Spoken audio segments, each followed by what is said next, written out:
put Patrick here, let the cat out of the bag. Anyway, we always talk about coaches and how you guys do stuff and Coach. what you guys do, Coach. in the public. Look, surprise, surprise, surprise. Big Kind of makes a surprise. difference. Okay. So basically, Patrick, he's gonna tell you guys a Aren't you gonna story. use my camera? Okay. Kui actually did something for him a while back. He just wanted What's your name? to show appreciation, and so yeah, that's why we called the meeting. I was gonna meet you a little while, but not really. So I'm gonna let Patrick take over, and he can explain everything why we're here. Damn right. Gentlemen, I use that expression loosely. Gentlemen, aloha. Aloha. Aloha. Aloha. Okay. Any of you guys know the difference between a football story and a really good football story? Very good. I'm going to tell you, Anthony. A good football story. Ricky? What's your name? Ricky? I'm Ricky. Where's it, Austin? Ricky? Austin. A good football story doesn't let reality get in the way. But this football story is rock hard true. About 15 or so years ago, some aging guy here in Hawaii by the name of P.T. Brent decided he'd go back into being an athlete. And I was never very good at anything athletic. I was pretty good with horses, but I was never good at baseball or tennis or almost anything. So I walked down from my home to McKinley High School. And I was charming, I should have brought pizza. But I did everything I could, and they kind of snubbed me. They didn't kind of snub me, they were rude. And so I went back to my home, and it was kind of sad. Along me, I met a lady named Donna who was teaching here. Remember Donna? And she said, "You got to meet Coach Kui." And he was like an assistant coach then. So I met Coach Kui, and have you ever met somebody? In my life, I meet a lot of people that are selfish, you want this, you want that.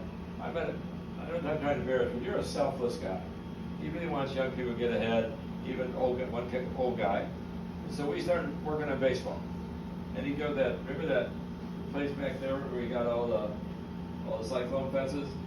You became the batting cage. You throw hundreds of balls to me.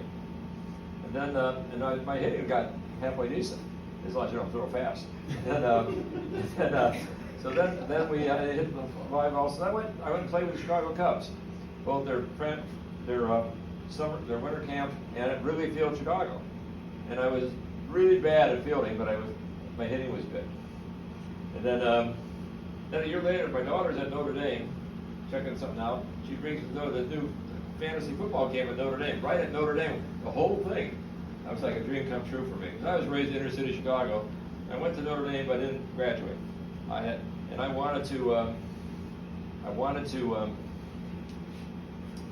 be on that campus and on that field. So I went back to Coach Kui. I said, "You know anything about football?"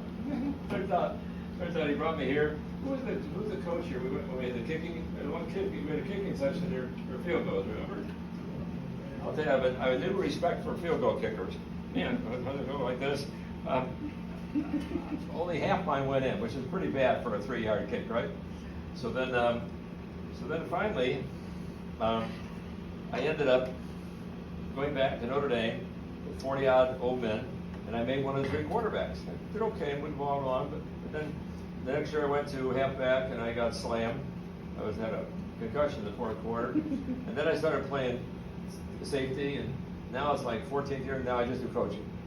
But during that time, I was moving. I had this giant office and equipment. I had this screen the size of this whole wall, a big Sony screen and Bose system and Sony projector and a whole bunch of really good furniture.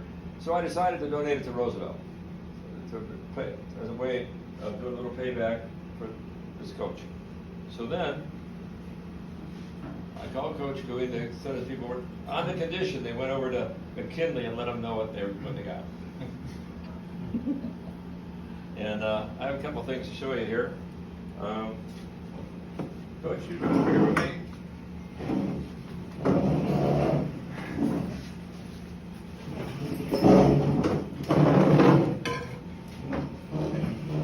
Was this your number? You didn't have number 29. Okay, so then, okay, now, Coach, first of all, here's a ball signed by most of the people at Notre Dame and some of the Notre Dame football. Number two, this jersey you're not going to keep, but underneath here is, let me explain this to you now. This ball is signed by Father John, the president of Notre Dame. And this one over here is signed by Jack Swarbuck, who has your job. He's the athletic director there. Probably makes a little more money, but that's a great view. Thank you. Now, It looks like all colored. It's the old radio helmet, but and then we have some more stuff coming. We have, sit down. Now, what we did is we went to Notre Dame, got permission. Today is officially 17 March. Anybody want to argue with me? Remember, I'm the toughest guy in the room. Okay, so this says the spirit of ROCKNE. Anybody know who Coach ROCKNE is? If you haven't, it's on YouTube for free. It's an old movie called ROCKNE All-American. And he's the greatest football coach of all time, not in his 40s, virtually undefeated. A little school of only a couple thousand kids went to USC. You know, all these other schools don't follow the rules and wiped them out.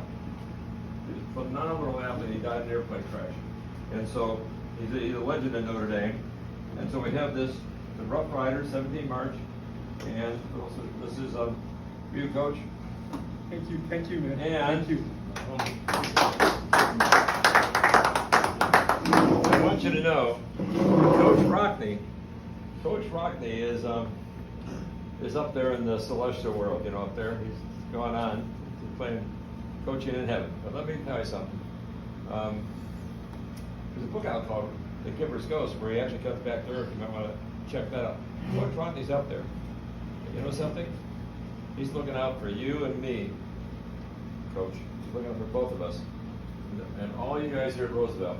So let's make sure we never, ever let him down. Got it? Okay.